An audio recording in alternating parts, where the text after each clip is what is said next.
Chers amis, je vous salue fraternellement en Jésus. Nous voilà ensemble une nouvelle fois pour une nouvelle rencontre, l'occasion pour nous de répondre à un certain nombre de questions et nous voulons surtout vous présenter ceux qui auront à intervenir ce soir. Nous avons avec nous le docteur Amégan Komlan, ainsi que le docteur Patrick Anani et Tougué. Nous avons aussi le pasteur Voltaire Franck et nous aurons comme co-animatrice Laurence qui chaque semaine nous communique les interventions de nos internautes. Ce soir, nous allons d'abord répondre aux questions qui étaient posées la semaine dernière sur le thème la Pâque juive, les Pâques chrétiennes et la Bible. Aujourd'hui, nous allons aborder un autre sujet qui sera tout aussi intéressant puisqu'il s'agira de nous pencher sur la question de la Pâque d'abord, de l'Eucharistie, des messes et ceci à la lumière de la Bible. Docteur Etougué, nous avons la dernière fois considéré un certain nombre de questions, dont celle-là. La préfiguration veut-elle dire qu'il n'y a pas d'impact dans l'histoire? Bon, préfigurer signifie simplement que quelque chose est vu dans les caractéristiques de ce que ça annonce l'arrivée historique de quelque chose. Donc, c'est une représentation d'avance d'un fait historique. Donc, en fait, moi, je crois que la question, je ne veux pas dire qu'elle est mal posée, mais elle répond elle-même à la question posée. Quand on dit préfiguration, c'est qu'on sait que ça aura un impact historique. En analysant la question, j'ai eu la même réaction que Dr Etougué. Une préfiguration, c'est un élément qui annonce déjà un événement à venir et la préfiguration dans le contexte de la Pâque pour nous chrétiens a eu un retentissement, un impact des plus importants dans l'histoire même du monde, dans l'histoire du christianisme et qui est devenu le centre de gravité même de l'expérience chrétienne, à savoir la mort de Jésus à la croix du Calvaire. Donc oui, il y a eu un impact dans l'histoire de ce que préfigurait la Pâque juive. Peut-être que l'internaute a voulu parler de prophétie parce que quelquefois, il y a certaines annonces qui sont faites et qui ne réussissent pas ou qui ne se déroulent pas peut-être. Mais il y a une deuxième question. Devons-nous trouver notre joie dans le souvenir des fêtes ou uniquement en Jésus? Alors, la compréhension que nous avons des Écritures est celle-ci. L'Ancien Testament est rythmé d'éléments qui annoncent l'arrivée du Messie, sa vie, différents éléments de son ministère, de sa mort, son ensevelissement, sa résurrection, et aussi de son ministère, le ministère qui devait suivre de Christ lui-même. Alors, il est clair qu'une fois que ces éléments-là ont trouvé leur accomplissement dans le ministère de Christ, il était question désormais d'exalter ce dernier. Et c'est donc la raison pour laquelle, lorsque nous lisons Paul, ce dernier dira qu'il n'a d'autre but que d'exalter la croix du Calvaire. Il n'a d'autre intention que d'élever le Christ dans sa vie. On est désormais passé de la métaphore, de l'image, du type à l'antitype. Et par conséquent, fonder son expérience chrétienne sur les souvenirs ou ces éléments qui étaient que des annonces et dénote peut-être une mauvaise compréhension de l'évangile même incarné dans la personne de Jésus. Ce que je pourrais ajouter, c'est que toutes ces fêtes étaient des ombres des choses à venir, selon Hébreux 10, verset 1. En fait, pour dire que le sacrifice de Jésus-Christ s'est fait une fois pour toutes et que son sang et son sacrifice, si on comprend bien, aurait donc, dans ce sens, définitivement remplacé l'inefficacité des fêtes et des sacrifices de l'ancienne alliance. Alors, l'alliance nouvelle donc Jésus est le médiateur, selon Hébreux 12, verset 24, n'est-ce pas, a supprimé l'ancienne et procure l'héritage éternel à tout le monde qui croit en Jésus-Christ. Donc, désormais, ici, il faut bien comprendre, notre grand prêtre siège à la droite de Dieu, il est vivant. Hébreux 8, je crois, verset 1, Hébreux 10, verset 12. Nous avons acquis une rédemption qui est éternelle auprès de Dieu dans le sanctuaire céleste. Alors, Jésus est toujours vivant pour intercéder alors que la fête est passée, accomplie en lui. Quant à sa réalisation, je pense qu'elle est contingente dans le temps de notre monde. Elle devient caduque.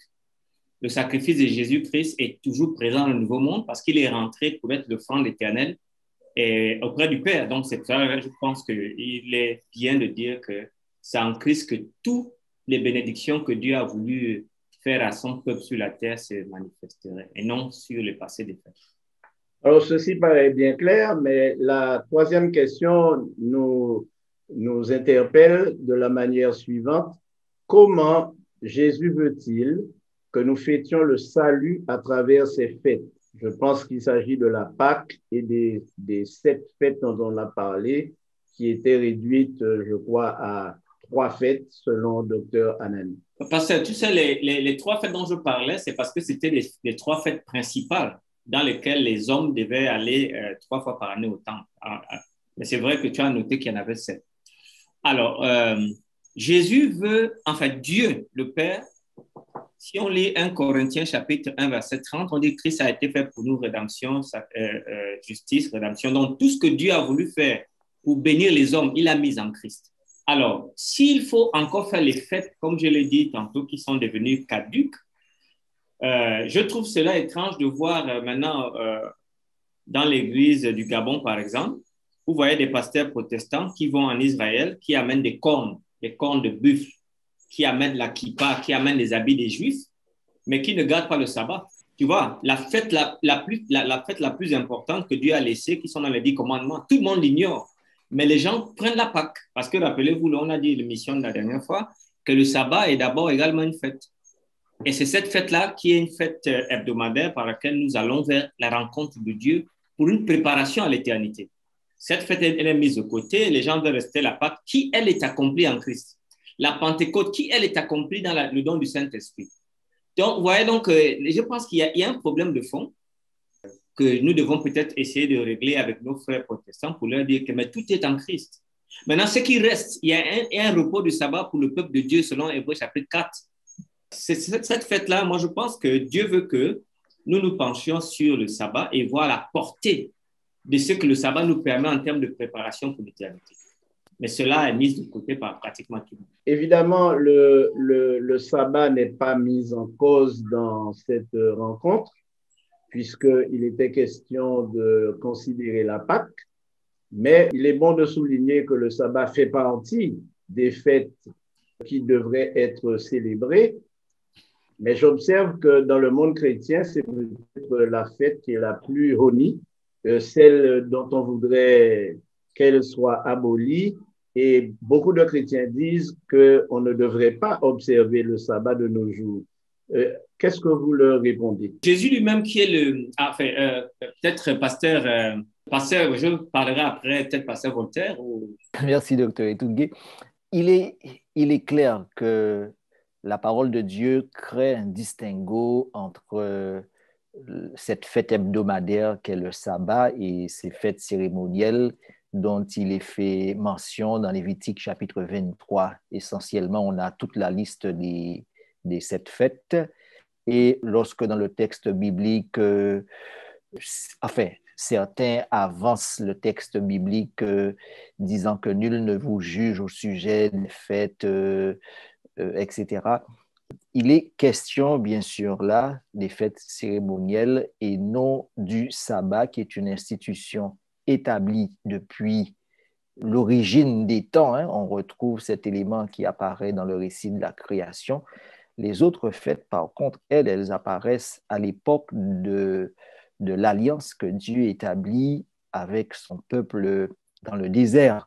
Donc, et une fois ces éléments trouvant leur réalisation dans la personne de Christ, elle cessait d'être simplement. Maintenant, pour revenir un peu à la question initiale posée il y a un instant, je dirais que la façon dont Dieu voudrait que nous célébrons ces fêtes vont désormais se faire à la lumière des Écritures. Je prends un exemple, le jour des expiations. Lorsque nous lisons Lévitique chapitre 23, verset 16, je crois, il est fait mention de certaines caractéristiques liées à cette fête. Et donc, cette fête d'ailleurs qui va trouver son accomplissement à partir de l'année 1844, hein, dans le passage de Jésus du lieu saint au lieu très saint, où il va commencer un ministère d'expiation des péchés de son peuple. Son peuple est invité à célébrer ce moment, ce ministère, au travers d'un style de vie particulier. C'est la raison pour laquelle l'Église adventiste aujourd'hui recommande et préconise un style de vie particulier, recommande un retour à la parole de Dieu telle qu'elle était enseignée par les premiers apôtres.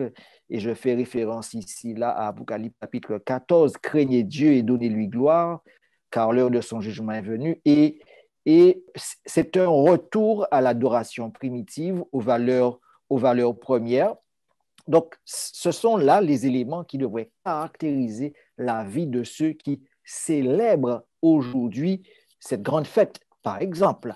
Donc, il n'est pas question de faire table rase du passé, il est question de donner un autre sens, il est question de contextualiser, il est question de placer le Christ au centre de son expérience spirituelle et religieuse aujourd'hui plus que jamais. Georges a demandé la parole. Bonjour, je voulais intervenir pour parler également des fêtes dont il s'agit.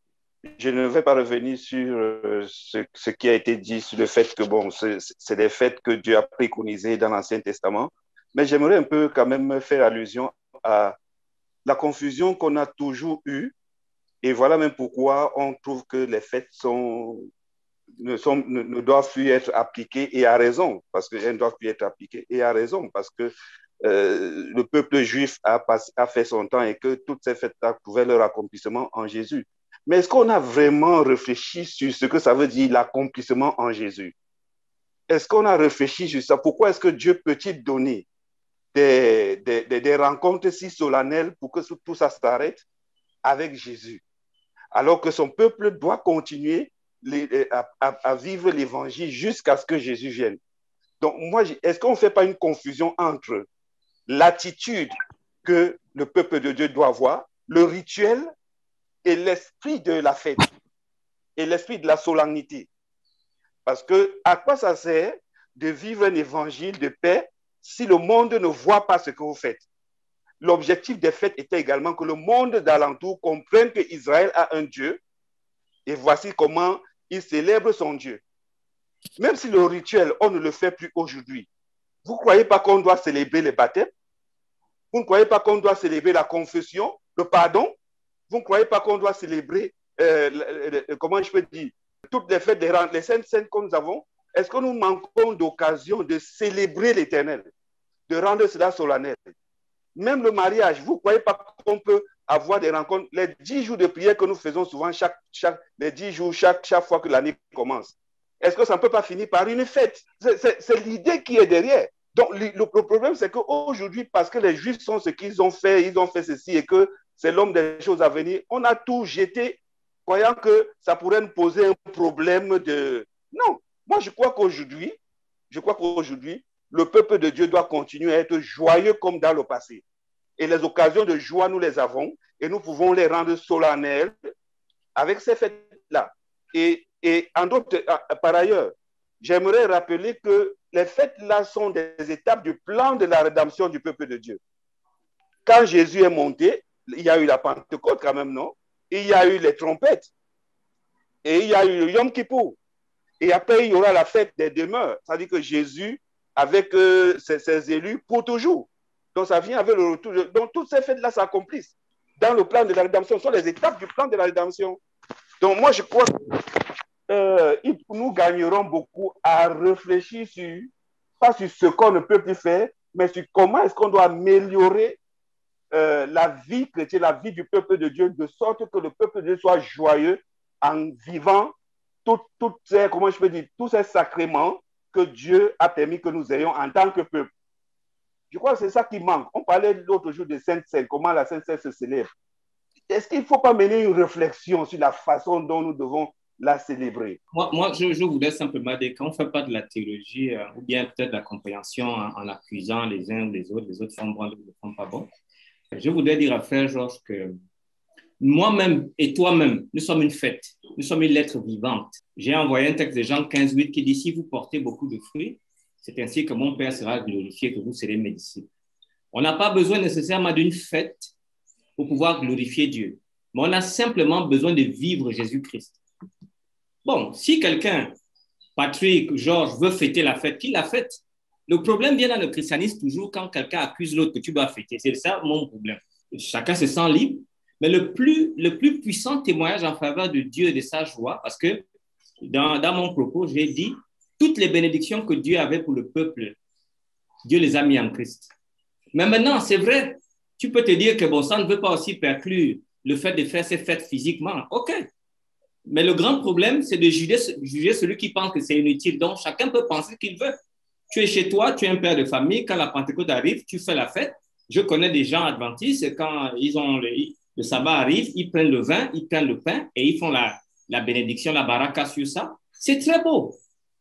Mais moi, ce que je refuse, c'est que quelqu'un vienne me forcer à faire comme lui. Chacun est libre de faire sa fête à la fin de glorifier Dieu. Moi, c'est ce que je pense. Pour moi, je pense, pasteur, la seule fête qui doit être réalisée maintenant, parce que en 1844, tel que nous avons notre chronologie prophétique, Jésus-Christ est passé du lieu saint au lieu très saint. La seule chose qui manque maintenant, c'est qu'il vienne chercher son peuple. Il n'y a plus de fête préfigurative, il n'y a plus de fête, parce que je vois les gens citent des fêtes en passant comme ça. Quelle est la fête donc qui manque encore? La Pentecôte s'est réalisée en Actes chapitre 2, réception du Saint-Esprit. Maintenant, quelle est la fête qu'on doit encore fêter? On l'a fête pourquoi? Il n'y a plus de temple, il n'y a plus les prêtres, il n'y a plus les lévites. Donc, les problèmes sont très complexes. Mais en même temps, Georges a raison quand il dit que Paul, parce que je me rappelle dans le livre des Actes des Apôtres, il dit qu'il couvrait Jérusalem parce qu'il voulait prendre la Pâque. Donc, voilà toutes ces choses qui posent des problèmes. Il faut qu'on y réfléchisse. Oui, mais alors, attention, je pense qu'il y a une confusion aussi qui se fait régulièrement entre la commémoration et la fête préfigurative. Parce que, selon ce que nous avons débattu tout au long de l'émission de la semaine dernière, il était question de préfiguration, il était aussi question de commémoration. D'ailleurs, nous allons parler de commémoration, puisque le thème d'aujourd'hui se réfère à la Pâque, qui est une commémoration, la messe, l'Eucharistie, et tout cela devrait nous permettre de nous situer. Mais je veux seulement dire ceci. Dieu a institué un certain nombre de fêtes qui se sont déroulées dans le désert et ensuite à Canaan et qui se sont brutalement arrêtées lorsque Jésus a été crucifié par rapport au fait que c'était l'ombre des choses à venir. Aujourd'hui, si par volonté de commémoration, on veut célébrer son mariage, mais on ne se marie pas chaque fois qu'on célèbre son mariage. On ne fait pas une cérémonie à chaque anniversaire de mariage. On se rappelle cela et on vit ce souvenir avec une certaine joie, avec une certaine affection, une certaine vénération, mais on ne se remarie pas. Donc, je suis totalement d'accord avec notre frère Georges qui parle de vivre son salut dans la joie, mais je rappelle que c'est quelque chose qui doit être fait au quotidien. Aujourd'hui, il y a beaucoup de personnes qui pensent qu'il faille se réunir, manger l'agneau pascal, etc. Mais Jésus est déjà mort sur la croix. Est-il nécessaire de manger l'agneau pascal avec les raisins, les herbes amères, etc.? C'est pour rappeler le rituel. Alors, nous avons une question qui se rapporte un peu à cela. C'est la question numéro 4. La Pâque n'a lieu qu'une fois et pourquoi la Sainte Seine est organisée au moins 3 fois dans l'année? Je vais vous demander de garder cette question à l'esprit parce qu'elle nous sert de transition vers le sujet d'aujourd'hui. La Pâque, l'Eucharistie, la messe. Et que pense la Bible de tout cela? Que dit la Bible à ce sujet? Et j'aimerais donc poser une première question à Dr. Etougué. Qu'est-ce que l'Eucharistie? L'Eucharistie, pasteur, est un thème qui n'existe, qui n'apparaît pas dans la Bible en tant que tel. Nous avons par contre le terme biblique eucharistésan qui vient du verbe eucharisteo, qui veut dire remercier.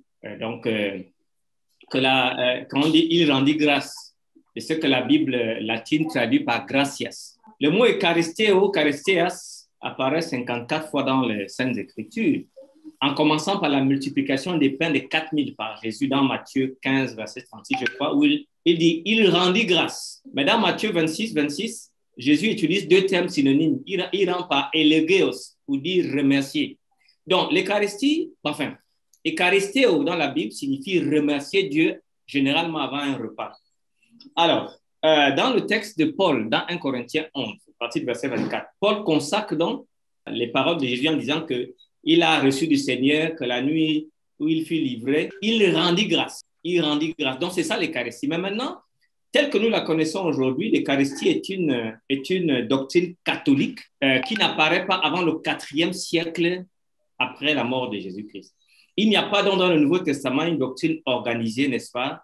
Mais on trouve une pluralité de termes de dire merci. Donc, le juif, lui, avant de consommer un repas, généralement du pain et du poisson, le juif avait le devoir de rendre grâce à Dieu et de dire merci. Maintenant, le terme de Jésus qui dit « faites ceci en mémoire de moi » dans Luc 22, 19, vient maintenant créer le problème. Il le rompit et leur donnant en disant « ceci est mon corps qui est donné pour vous, faites ceci en mémoire de moi ». Et Paul va ajouter « toutes les fois que vous le ferez ». Donc, pour comprendre ça, les catholiques l'Église catholique romaine, parce que l'Église d'Orient a une différence, a donc parlé de la présence réelle dans l'Eucharistie. Et la messe, c'est la présence physique qu'ils appellent la transsubstantiation de la présence physique de Jésus-Christ. Et cette doctrine est une doctrine très complexe, pasteur. Elle est très complexe parce que c'est la doctrine qui a été bataillée par les Romains, parce que transsubstantiation signifie un changement de substance. C'est-à-dire l'Église catholique romaine enseigne qu'à chaque fois qu'un prêtre prie sur l'Eucharistie, c'est-à-dire la messe, les éléments de pain et de vin, n'est-ce pas, se rendent littéralement changés pour devenir le corps même et le sang même de Christ. Cette doctrine a été refusée par Martin Luther et John Calvin, qui parlent de la consubstantiation, qui pour eux est le point de vue luthérien, qui veut dire que le corps et le sang sont effectivement présents en symbole dans les éléments du pain de vin, mais ils ne se transforment pas en la présence véritable du Christ. Voilà un peu, en résumé rapide et succinct, ce que je peux dire rapidement de ça. Oui, alors le terme transsubstantiation est un terme difficile à prononcer et même à retenir. Est-ce que vous pouvez nous expliquer en quoi cela consiste? Le mot transsubstantiation, ici, c'est en latin, c'est un changement de substance. C'est-à-dire le pain que nous avons, le pain simple que nous avons, devient réellement le sang de Jésus et le sang pur de Jésus, et le pain devient réellement son corps. Et donc, ça suggère que, c'est un problème, hein? Ça suggère que l'œuvre du Christ reste inachevée. Ce n'est qu'à travers la messe qu'on achève l'œuvre du Christ. On la continue, alors que dans Jean chapitre 19, verset 30, Jésus dit que tout est accompli. Donc, voilà le problème avec la transsubstantiation. D'une manière générale, et dans le catéchisme de l'Église universelle, on trouve cette expression, le sacrifice de la messe. Qu'est-ce que cela pourrait suggérer, le sacrifice de la messe? Déjà, qu'est-ce que la messe en fait?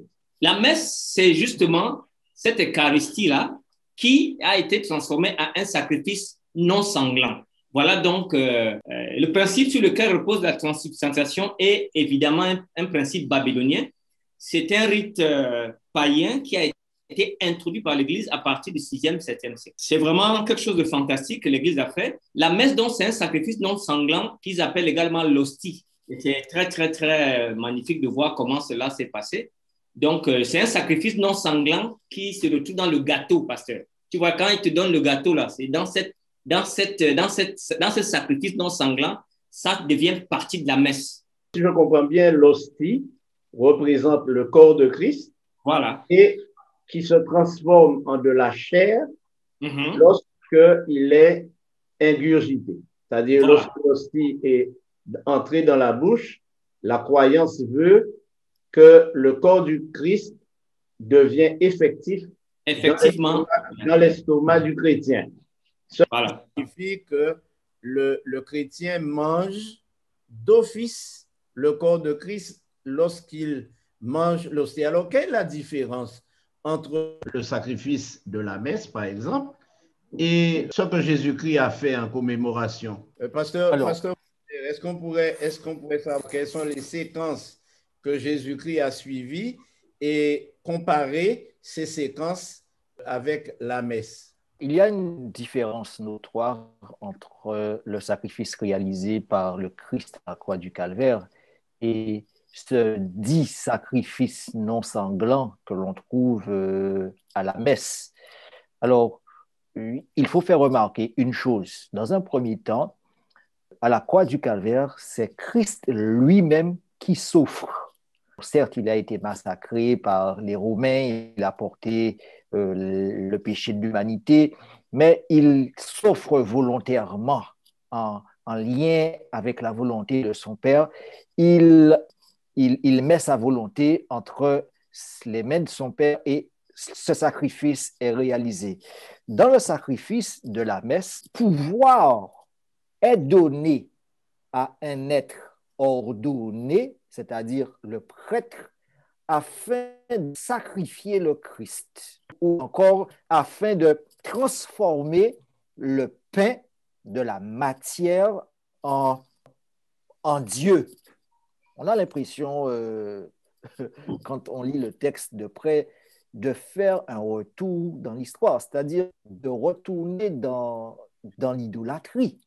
L'époque où on prenait un morceau de matière, du bois, du fer, comme le faisaient les enfants d'Israël à l'époque, et on faisait de ces éléments-là un dieu. Donc, le catholicisme, en quelque part, prend sa source dans des pratiques anciennes et qui rappellent un peu le caractère primitif des religions païennes. Maintenant, le sacrifice de Christ se définit en 3 grands éléments: la mort, l'ensevelissement et la résurrection de Jésus.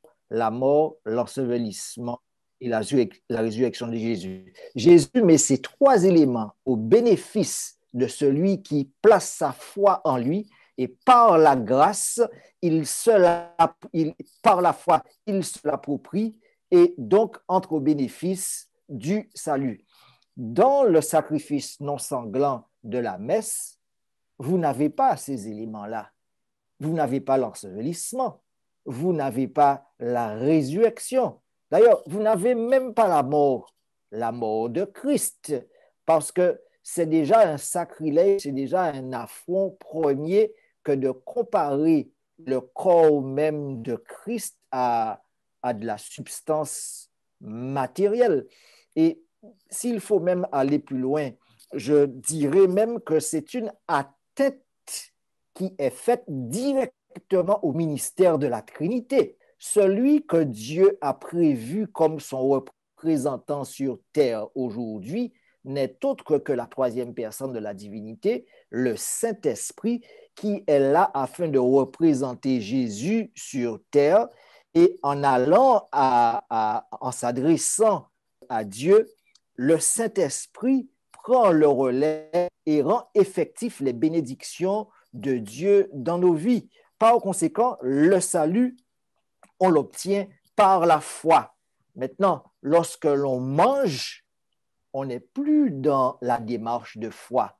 On est dans une démarche qui consiste simplement à se remplir l'estomac et la réalité spirituelle, elle échappe aux croyants et on ramène la relation avec Dieu, on ramène la notion, l'essentiel, la doctrine même du salut à une question de boire et de manger, ce qui est tout à fait proscrit dans la parole de Dieu. Et en plus, le pasteur Voltaire, pour ajouter, selon Hébreux chapitre 7, verset 27, à la fin, il dit ensuite, car Oui, ceci, bien sûr, il Christ a a fait souffert une fois pour toutes. une fois pour Voilà. toutes en souffrant lui-même. Or, Exactement.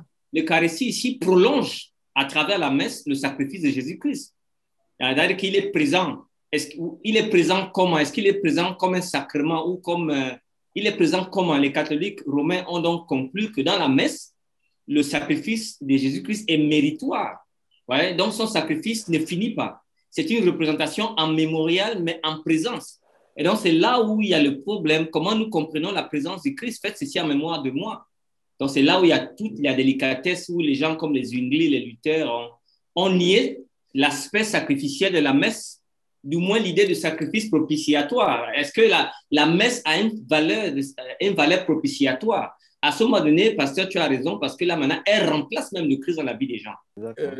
J'ai parlé tout à l'heure de séquence. Lors du repas pascal, la Bible dit, Jésus prit un vase, un bassin, il lava les pieds de ses disciples, ensuite il prit du pain qu'il rompit et offrit à ses disciples. Ensuite, il prend une coupe et il leur présente en leur disant, toutes les fois où vous mangerez ce pain ou que vous boirez cette coupe, faites ceci en mémoire de moi. Est-ce que dans le sacrifice de la messe, on trouve ces séquences, lavement des pieds, la présentation du pain et le vin? Parce que l'Église romaine n'a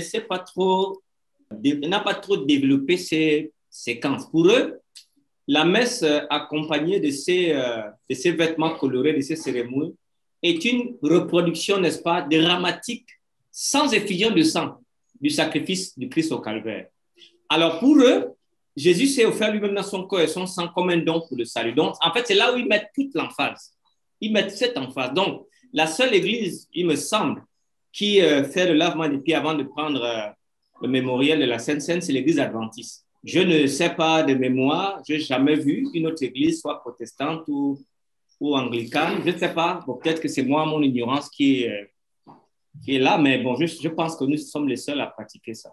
Je vais me tourner vers Laurence pour savoir si nos internautes sur YouTube en particulier ont des questions ou des remarques concernant le débat. Nous sommes donc connectés sur YouTube et je remercie tous les internautes qui sont connectés. Il y en a à peu près une vingtaine, nous les remercions, notamment Raoul Kédé qui nous a fait un petit coucou depuis le Cameroun. Alors, il y a effectivement des réactions. Tout d'abord, une question. Je suis dans une église où la Sainte Seine n'est peut-être pas complète, c'est-à-dire que nous ne faisons pas tous les rites. Est-ce que on me tiendra rigueur, ou Dieu me tiendra rigueur, pardon, pour cela? Il y avait donc cette question. Et puis, les internautes remercient aussi Dr Etougué, donc je disais tout à l'heure, pour les différents versets qu'il met sur le chat et demandent s'ils peuvent avoir encore quelques références justement au sujet du sacrifice du Christ, donc pour étayer cette étude. Donc, la seule question que nous avons pour l'instant, c'est « Je suis dans une église qui ne pratique pas tous les rites de la Sainte Seine. Est-ce que Dieu m'en tiendra rigueur pour cela ?» Voilà. Question intéressante. Je vais essayer de porter un élément de réponse. Certaines références bibliques peuvent être trouvées dans Jean chapitre 13, Luc chapitre 22, où il est fait mention du lavement des pieds, ou encore de Jésus qui invite ses amis, ses disciples à entrer dans cette nouvelle alliance avec lui. Il va instituer ou instaurer même une nouvelle ère. Le christianisme, on va dire, va essentiellement être lancé à partir de ce moment. Si je ne pratique pas l'entièreté des rites, qu'est-ce qu'il adviendra de moi? En d'autres termes, la question est posée. J'aimerais dire une chose. Le rite ne remplace pas ce que Jésus a fait au calvaire. Le rite est là afin de commémorer. Et le Christ lui-même, dans Luc 22, dit ceci est mon corps, d'accord? Dans le sens, ceci représente mon corps qui va être déchiqueté, qui va être déchiré pour le salut des humains. En d'autres termes, ces éléments-là sont là afin de nous maintenir en contact avec la réalité, celle qui a été manifestée à la croix du calvaire. Mon salut ne se trouve pas dans le rite, mon salut ne se trouve pas dans ce symbolisme, mon salut se trouve en Jésus et en Jésus seul. Donc, que je le pratique ou que je ne le pratique pas, ce qui importe, c'est que je me saisisse de la réalité par la foi, que je demeure dans une relation personnelle avec Jésus et que j'avance ainsi dans mon expérience. Maintenant, Dieu nous invite à pratiquer ce rite, de même qu'il nous invite à vivre le sabbat, c'est-à-dire afin que nos expériences de la vie, de façon générale, ne nous détachent pas de cette réalité et ne viennent pas enlever de nos yeux et de nos cœurs l'importance de ce que Christ a réalisé pour nous. Et par conséquent, le lavement des pieds que je vais pratiquer est là pour me rappeler baptême, c'est-à-dire le moment où le Christ m'a purifié de mes péchés. Et c'est Paul même qui le dit, je crois, dans Romains chapitre 6, « Ne savez-vous pas que c'est dans la mort de Christ que nous avons été baptisés ?» Donc, le lavement des pieds est même aussi un symbole du sacrifice de Jésus à la croix du calvaire, de même que les emblèmes, le pain et le vin, sont aussi symboles du corps, de la chair et du sang de Jésus qui donc a coulé afin que nous ayons la vie et que nous l'ayons en abondance. Donc, je prends un exemple en Guadeloupe. Cela fait un peu plus d'une année que nous n'avons pas eu de cérémonie de Sainte-Seine parce que les conditions sanitaires ne le permettent pas aujourd'hui. Est-ce à dire que les croyants aujourd'hui ne sont pas sauvés? Est-ce à dire que les croyants ne peuvent prétendre au salut? Nullement. Je vais même plus loin. Vous savez, je ne suis pas en mesure de vous donner la citation là. C'est Madame White elle-même qui dit que toutes les fois où nous nous retrouvons à table en famille, père, mère, enfant, nous sommes dans un service de communion parce qu'elle dit que tout vient de la croix, tout est issu de la croix, la vie, le mouvement, l'être, tout ce qui est mis au bénéfice de l'homme prend sa source dans la croix. Toute réalité est possible dans le sacrifice de Jésus au calvaire. Donc, par conséquent, chaque fois que nous nous rassemblons, que nous prions et que nous mangeons, nous sommes dans un service de communion. Par conséquent, notre auditeur ou encore notre internaute n'a pas à s'en faire. Cependant, il doit se poser la question, est-ce que le rite que je pratique commémore véritablement le sacrifice de Jésus? Jean-Claude Litadier. Par rapport à ce que le pasteur Voltaire dit, j'ai une question parce que je me dis, si Jésus a mis la Sainte Seine, c'est parce que ça a une importance. Parce qu'il a dit de faire ça en mémoire de moi jusqu'à ce que je crois qu'il vienne. Et ça a une signification. Est-ce qu'on peut expliquer un petit peu le symbole de la Sainte Seine? Je me dis, si Jésus a mis ça, c'est que ça a une importance pour nous chrétiens. En fait, ce n'est pas ce qui va nous sauver, Mais ça a une importance. Alors, moi, je veux bien qu'on explique l'importance de ça. L'importance, elle est même dans le texte. Faites ceci en mémoire de moi. Et Paul va dire, vous annoncez, quand vous faites ceci, vous annoncez le retour du Seigneur jusqu'à ce qu'il vienne. Donc, c'est là. À chaque fois que nous faisons la Sainte Seine, nous quittons le monde dans lequel, avec toutes ces stress que le monde nous donne, pour remémorer qu'il est mort pour nous et il reste un seul temps dans la prophétie biblique, c'est qu'il revient. En fait, en instituant la scène, Christ a utilisé une figure de style commune qu'on appelle la métaphore. Rappelle-toi, mon frère, quand il dit ceci est mon corps et mon sang, il est là physiquement. Il est physiquement là, mais pourtant dans le verre et le pain, il dit que c'est mon sang et mon corps. Donc, Jésus est distinct. Il est distinct de ces choses. Il faisait donc allusion à la coupe et au pain. Il était physiquement présent et par conséquent distinct de ces éléments lorsqu'il désigne étant son corps et son sang. Mais maintenant, quand il dit « mangez ma chair, buvez mon sang », sans autre but que d'illustrer de façon frappante la relation que nous devons avoir dans notre esprit à chaque fois que nous pensons à la croix.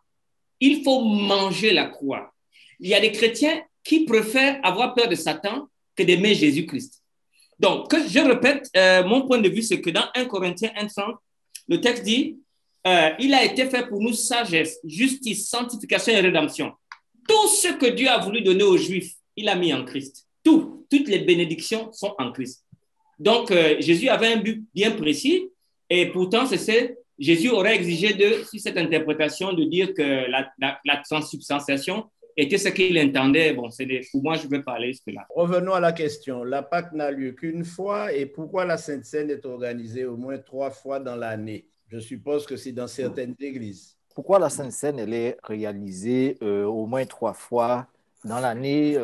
Il est recommandé qu'elle soit dans l'église adventiste pratiquée une fois par trimestre. Nous avons mis l'accent sur 2 aspects de cette célébration.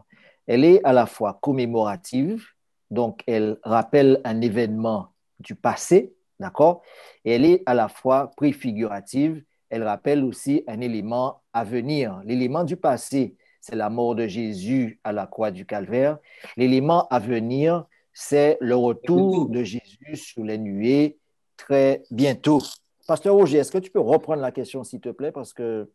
La question est que la Pâque a lieu une fois par an, alors que la Sainte Seine est organisée au moins 3 fois dans une année. Oui, tout à fait.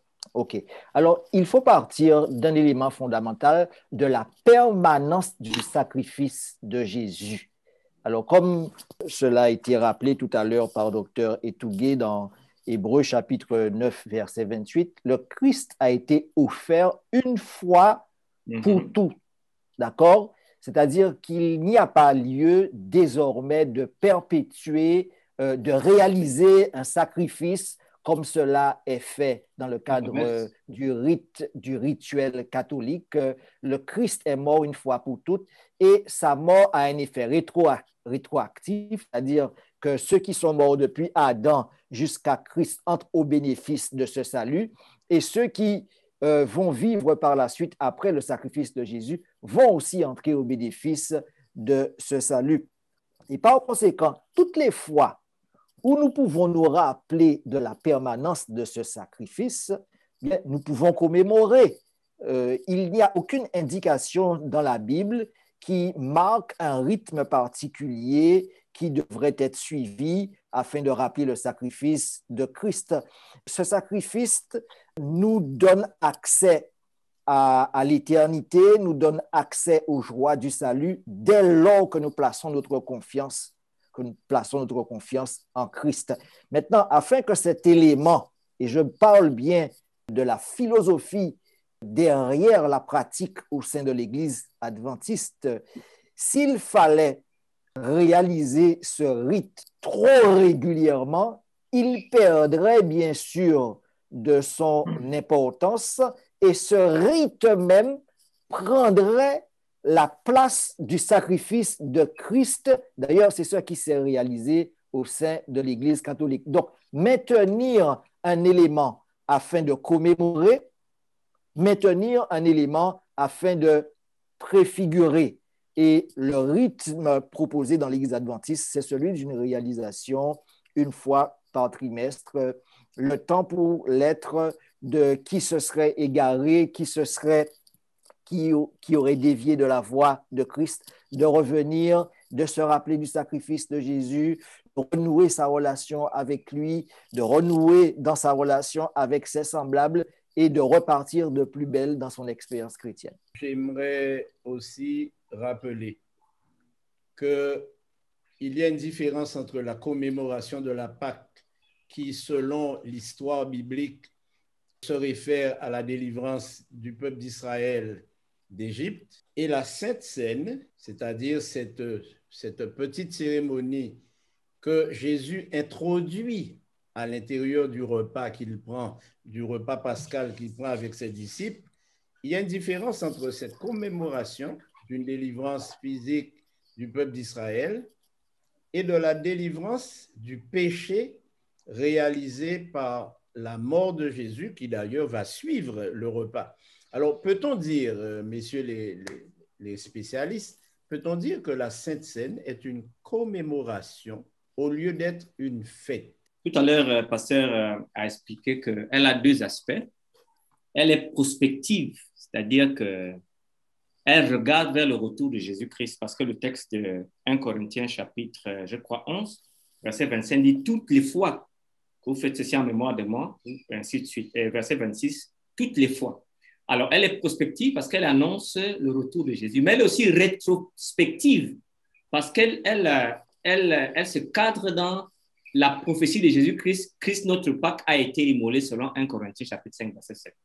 Alors, pour moi, je vais avoir le sens plus commémoratif, mais en même temps, c'est un rappel à ce que Dieu veut faire pour nous à la fin, la glorification, être réuni avec son peuple pour l'éternité.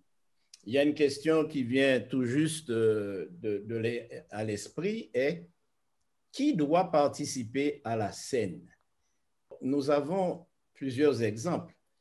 Tout à l'heure, nous avons parlé du sacrifice de la messe, où il n'y a pas de lavement des pieds, mais où tous les participants reçoivent l'hostie en guise de commémoration du corps de Christ, de préfiguration ou de commémoration. Mais il y a une seule personne qui boit le vin. Alors, quelqu'un une fois m'a dit que le vin est si cher qu'on ne peut pas le donner à tout le monde. Bon, mais dans d'autres groupes religieux, et j'ai eu l'occasion d'y assister, le pain et le vin passent de main en main et personne n'y touche. Et dans la communauté où j'étais, une seule personne a pris le pain, l'a levé, l'a cassé, l'a mangé, ensuite a pris la coupe, a bu, et le pain a continué à circuler ainsi que le vin de main en main jusqu'à ce qu'il arrive à ma hauteur et où, après l'avoir pris, plusieurs mains se sont abattues sur ma main, me disant que je prenais un jugement contre moi-même et qu'il fallait attendre 1 an pour être sûr que je puisse prendre. Alors, qui doit participer à la Sainte Seine? La question, elle est intéressante. La réponse, déjà, se trouve dans la signification même du rituel. Nous disons que nous commémorons la mort, l'ensevelissement et la résurrection de Jésus, le centre de gravité même de notre foi. Je dirais dans un premier temps que tous ceux qui se revendiquent du sacrifice de Jésus comme leur unique moyen de salut peuvent commémorer cette célébration. D'autre part, tous ceux qui espèrent dans le retour de Christ et qui en témoignent activement peuvent participer aussi à cette célébration. Ça, c'est une chose. Maintenant, lorsque je suis dans le texte de 1 Corinthiens, chapitre 11, on en a fait référence tout à l'heure, Paul est en train de dire une chose aux frères de Corinthe. Il leur dit, écoutez, si vous voulez participer à cette célébration, assurez-vous que votre cœur n'est pas partagé. Assurez-vous que vous êtes entièrement à Christ et pas à 50% à Christ et 50% aux démons. Alors, au verset 19, il dit, que dis-je donc, que les viandes sacrifiées aux idoles est quelque chose ou qu'une idole est quelque autre chose? Nullement. Au verset 20, il dit, je dis que ce qu'on sacrifie, on le sacrifie à des démons et non à Dieu. Or, je ne veux pas que vous soyez en communion avec les démons. Verset 21, vous ne pouvez boire la coupe du Seigneur et la coupe des démons. Vous ne pouvez participer à la table du Seigneur et à la table des démons. Donc, Dieu demande à celui qui vient à sa table d'être dans un engagement total à 100% de son côté. Dieu ne souffre de partager son espace avec son ennemi. Donc, par conséquent, celui qui peut se présenter dans le cadre d'une cérémonie de Sainte Seine doit s'assurer qu'il est dans une relation avec Dieu qui soit entière, pleine et totale. Oui, je reviens un peu sur ce que vient de dire le pasteur Franck, et je suis tout à fait d'accord avec lui. Et voilà pourquoi au début, je parlais de distinguer un peu l'attitude, le rituel et la commémoration, c'est-à-dire que l'esprit de la solennité. Et là, ça ne sert à rien le rituel, même le rituel de la Sainte Seine que Jésus a donné après sa mort, avant sa mort autant pour moi, afin que nous continuions à le faire en souvenir. Ça ne sert à rien si l'attitude n'y est pas. Donc, le développement que le pasteur Franck vient de faire là montre très bien que ça ne suffit pas d'avoir le rituel. Ça ne suffit pas de faire ce que il faut croire à celui qui a dit de le faire. Il faut avoir l'attitude qu'il faut pour le faire. Voilà pourquoi j'insiste sur le fait que c'est l'attitude qui compte et comment est-ce que nous devons vivre ces choses-là qui comptent. Donc, on peut même faire une fête. Vous voyez les gens qui fêtent, ils fêtent, mais avec une mauvaise motivation. Donc, ils peuvent fêter avec de mauvaises motivations. Donc, pour moi, je crois que le fait de fêter le retour du Seigneur, annoncer le retour du Seigneur et le fait de commémorer la mort, c'est tellement profond qu'on doit avoir l'attitude qu'il faut pour que la fête soit acceptée par Dieu. Donc, si je n'ai pas de lien avec celui pour qui je fête, ben, ça sert à quoi de fêter? Ça sert à quoi de commémorer? Ça sert à quoi si je ne le connais même pas?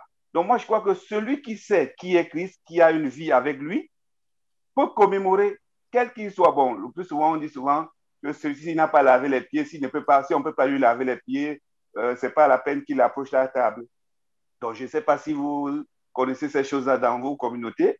Et si je n'ai pas lavé les pieds de quelqu'un, ce n'est pas la peine qu'il s'approche de la table. D'autres disent non, celui qui ne s'est pas baptisé, il peut approcher de la table parce qu'on ne peut pas refuser à quelqu'un d'approcher la table du Seigneur. Donc, vous voyez, c'est autant de choses. Donc, moi aussi, j'ai bien envie de savoir ça. Ça veut dire quoi? Celui qui n'a pas lavé ses pieds, celui qui ne se lave pas les pieds ne peut pas approcher la table, ou alors un baptisé est celui qui peut approcher la table. Est-ce que quelqu'un qui nous rend visite peut approcher la table de la Sainte Seine?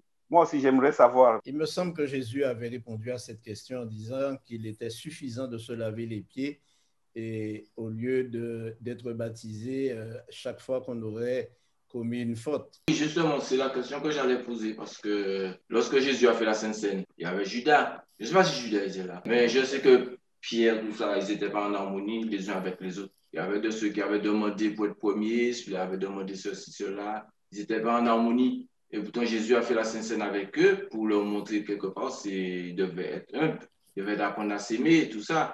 Ça veut dire qu'il y avait une leçon à retirer. Maintenant, si on dit que la Sainte Seine, il faut être au top des tops pour aller, je ne sais pas. Ça veut dire que personne ne pourra faire la Sainte Seine. Hein. En plus, il y a une autre chose, c'est que lorsqu'on va faire la Sainte Seine, c'est l'enterrement. Ce n'est pas une fête, c'est un enterrement. Ce n'est pas une fête. Hein. La façon dont c'est fait. C'est un petit peu la messe de Requiem lorsqu'on a perdu un parent et qu'on fait les vêpres, etc. Bon. Ben enfin, bon, c'est un peu culturel d'après ce que je comprends parce que beaucoup de personnes revenant de l'Église catholique ont calqué leur attitude sur la communion, etc. D'ailleurs, si on faisait une enquête, on découvrirait que Judas était là puisque c'est pendant ce moment particulier qu'il se lève et qu'il va prendre la décision, enfin, il va exécuter la décision qu'il avait prise de livrer Jésus. Pour parler de cela, tout à l'heure, nous avons évoqué des cérémonies de commémoration du 14 de Nisan où le pain passe de main en main. Et j'ai posé la question, mais pour quelle raison tout le monde ne participe pas comme la Bible semble l'indiquer? Et pourquoi aussi, dans d'autres communautés, c'est seulement l'officiant qui boit le vin alors que tout le monde mange le pain? Alors, la réponse a été très simple. Il faut être un membre romain, c'est-à-dire faire partie des 134 000 pour participer à la scène? Est-ce que Jésus avait à l'esprit que seuls ceux qui seraient dans cette cohorte spéciale pourraient participer? Que répondez-vous à ceux qui pensent qu'il faut être un membre oint? Pasteur Roger, je n'ai pas donc étudié cette question en lien avec la pratique chez les témoins de Jéhovah, mais je l'ai étudié dans ce que je vais appeler le folklore de l'Église catholique. L'Eucharistie ou encore le dogme de la transubstantiation a été officiellement proclamé lors du Concile du Latran au XIIe ou XIIIe siècle après Jésus-Christ. Et à cette époque, il y avait tout un litige, il y avait des arguments qui allaient dans tous les sens, qui pouvaient participer, était-ce le prêtre seulement, les croyants seulement, quels croyants, était-ce des hommes, des femmes, bon, ça partait dans tous les sens. Et vous remarquerez que dans l'Église catholique, la possibilité est donnée aux uns et aux autres de prendre l'hostie, c'est-à-dire le pain finalement changé en corps de Jésus. Et on met tout cela entre guillemets. Mais par contre, le prêtre est le seul à boire le vin. Alors, à l'époque, il était dit qu'on ne pouvait autoriser un quelconque croyant à boire le vin parce que si toutefois, en buvant, quelques gouttelettes pouvaient sortir de la bouche et se retrouver, par exemple, sur la barbe de celui qui buvait, étant donné que la destination de ces gouttelettes n'était pas l'estomac, mais allait être une autre partie du corps, il aurait fallu brûler cette personne parce que cet élément-là n'allait pas à la destination qui lui était dévolue. Donc, il y a autour de tout cela aussi, alors simplement pour dire cela, tout un mysticisme, toute une série de croyances superstitieuses et il ne fallait pas attirer la défaveur de Dieu. Et vous voyez, même dans un rituel où il était question de salut, où il était question de se rappeler qu'un seul est mort pour le salut de tous, on trouvait quand même la possibilité d'organiser le sacrifice de personnes que l'on estimait non en adéquation avec le rituel parce que la substance n'aurait pas été consommée convenablement. Mais s'agissant de la question chez les témoins de Jéhovah, je suis désolé, je n'ai pas eu l'occasion d'étudier les pratiques chez eux. Laurence a peut-être des questions à nous proposer avant de terminer. Oui, alors nous avons une question d'une internaute Priscilla qui nous a rejoint et qui nous pose une question intéressante sur le rite de la Pâque. Priscilla disait « Ma mère accomplit tous les rites de la Pâque catholique et je me suis posé la question en la voyant faire, est-ce que accomplir les rites transcende sa spiritualité? Ou est-ce que le fait que ça soit si cadré dans l'Église catholique, ritualisé, mais non spontané, est-ce que cela apporte un ancrage dans la vie de tous les jours? Voilà la question de notre internaute. Je pense que c'est une question qui renferme à la fois des interrogations personnelles et des réponses personnelles aussi. La question a été posée, qu'est-ce qu'un membre oint? Alors, je dois dire que c'est une expression totalement utilisée, oui, et typique du vocabulaire de l'Église des témoins de Jéhovah, puisque le membre oint, c'est quelqu'un qui aura eu une révélation personnelle, ou en tout cas qui dira à l'Assemblée qu'il a reçu une révélation personnelle, qu'il fait partie des 144 000 et c'est ainsi que l'Assemblée le considère comme membre oint. Donc, si quelqu'un vient et dit, voilà, j'ai reçu une révélation, je fais partie des 144 000, vous êtes autorisé à prendre les emblèmes. Alors, comme on ne sait pas combien de membres oints existent dans le monde actuellement, il se pourrait qu'il y ait moins de 144 000, il se pourrait qu'il y en ait beaucoup plus, sachant que Charles Taz Russell, le fondateur de la communauté des témoins de Jéhovah, est considéré comme le premier membre oint. Il semble qu'il est déjà au ciel, selon certains écrits qui sont consignés dans certains livres des témoins de Jéhovah que je possède d'ailleurs. et Charles Tals Roussel serait donc au ciel. Bon, voilà. Le membre oint pour le témoin de Jéhovah, c'est quelqu'un qui a reçu une onction spéciale à travers une vision qui le destine à faire partie des 134 000, ce à l'exclusion de tous les autres membres de la communauté qui ne sont pas autorisés à toucher aux emblèmes puisqu'ils n'ont pas la sainteté ou l'onction nécessaire pour le faire. Ça, c'était pour l'explication du membre oint. Alors, il y a aussi d'autres questions qui viennent.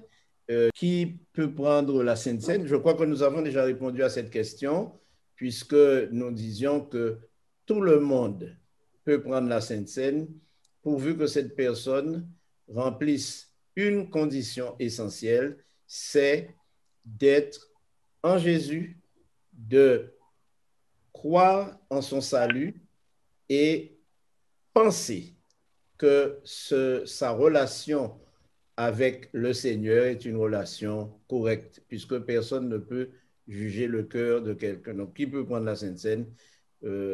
Tous ceux qui sont en mesure de justifier leur relation avec le Seigneur. Ça, c'est une réponse qui est donnée sur la foi de ce que Jésus-Christ a dit. Toutes les fois, vous ferez ceci en mémoire de moi, vous annoncez ma mort jusqu'à ce que je vienne. Pasteur, mais Judas n'était pas vraiment aussi saint que ça, mais il a fait la Sainte Seine. Mais je n'ai pas dit qu'il fallait remplir des conditions de sainteté. C'est ça que toute personne qui pense, parce qu'on ne peut pas juger de la qualité de la sainteté ou de la sanctification de quelqu'un qui vous dit qu'il est prêt à prendre la Sainte Seine. Vous ne pouvez pas le faire. Donc, moi j'ai mon fils de 5 ans. D'ailleurs, sa grande sœur s'est baptisée là, et puis il a vu après comment la Sainte Seine s'est passée. Il a demandé, il a pleuré qu'il veut se baptiser parce qu'il veut prendre le pain et le jus. Donc, on a eu beaucoup de difficultés à le convaincre que non, tu es encore petit. Ouais, donc c'est très complexe ces choses-là. Mais je pense que la Sainte Seine est une cérémonie ouverte. Chacun connaît son cœur, mais cependant, Paul dit donc qu'on ne doit pas prendre la Sainte Seine sans avoir, je crois dans 1 Corinthiens chapitre 11. C'est examiné. Il faut que chaque personne, ce n'est pas l'autre qui doit m'examiner, c'est moi-même. C'est moi qui m'examine dans ma relation avec Dieu et je l'apprends. Et le problème devient problématique quand c'est l'autre qui me dit, bon, Patrick, tu n'es pas prêt à prendre la Sainte Seine. Lorsque le Seigneur lui-même, lui, veut que tous les gens qui l'ont accepté puissent avoir cette relation prospective et rétrospective. Donc, de toute façon, quand nous procédons à la Sainte Seine, nous rappelons toujours à ceux qui nous visitent le sens de cette cérémonie, le sens de cette commémoration et à quelles conditions on peut y participer par rapport au conseil que donne Paul, par rapport au conseil que donne Jésus. Et nous laissons libres les individus de prendre ou de ne pas prendre un jugement contre eux-mêmes, comme cela m'avait été dit dans une assemblée de nos frères, des témoins de Jéhovah. Alors, l'autre question est, on donne le pain et le vin aux malades, mais on ne leur lave pas les pieds. Est-ce que ceci est une pratique correcte? On pourrait poser la question, est-ce une pratique incorrecte? On voudrait rappeler que le salut ne se trouve pas dans la pratique. Le salut ne se trouve pas dans le fait de réaliser ou de ne pas réaliser ces éléments-là. J'imagine que dans le cadre de personnes malades, il y en a qui sont dans des conditions pour qu'on leur lave les pieds, donc on leur lave les pieds. Il y en a qui ne sont pas dans des conditions pour que leurs pieds ne soient pas lavés, bien on ne va pas leur laver les pieds. Mais en tout cas, dès lors que cela peut être possible et que l'individu lui-même est dans les conditions nécessaires, estime être dans les conditions nécessaires pour remplir l'intégralité du rite, pourquoi pas? On demande aussi, est-ce que les malades doivent être adventistes pour recevoir la communion, la Sainte Seine? Dans l'Église adventiste, la question est déjà tranchée. Vous vous êtes croyant, vous aimez le Seigneur, vous reconnaissez son sacrifice comme votre moyen de salut, vous pouvez participer au service de Sainte-Seine. En tout cas, normalement, aucun pasteur dans l'Église adventiste ne vous empêchera d'avoir un morceau de pain et un peu de jus afin de participer au service de Sainte-Seine. Par contre, s'agissant du lavement des pieds, nous croyons qu'il s'agit là d'un renouvellement du baptême et par conséquent, nous insistons ou recommandons que les personnes qui y participent soient celles qui ont déjà fait l'expérience du baptême par immersion. Bien, je crois que la plupart des questions ont été abordées sur ce problème que nous nous sommes posés, à savoir la Pâque, l'Eucharistie, la messe, à la lumière de la Bible. Ceci étant dit, mes amis, je veux vous remercier d'avoir participé à cette intéressante discussion. Les autres intervenants n'étaient pas en ligne pour des raisons diverses, mais nous voulons vous dire que toutes les fois où nous nous rencontrons le jeudi, c'est pour échanger des points de vue, pas pour faire du prosélytisme. Nous ne sommes pas là non plus pour porter des jugements sur les autres, mais étudier les pratiques qui se déroulent autour de nous à la lumière de la parole de Dieu et voir dans quelle mesure nous pouvons donner un autre sens à notre spiritualité. Nous voulons donc remercier Laurence qui a été le relais entre les YouTubeurs et aussi ceux qui sont sur la plateforme Zoom. Nous voulons remercier Dr Patrick Ananier-Touguet pour ses interventions ainsi que Pasteur Voltaire. J'aimerais vous dire que la semaine prochaine, le sujet sera certainement aussi intéressant, sinon plus intéressant. Je vous souhaite donc une bonne semaine et vous dis à la semaine prochaine.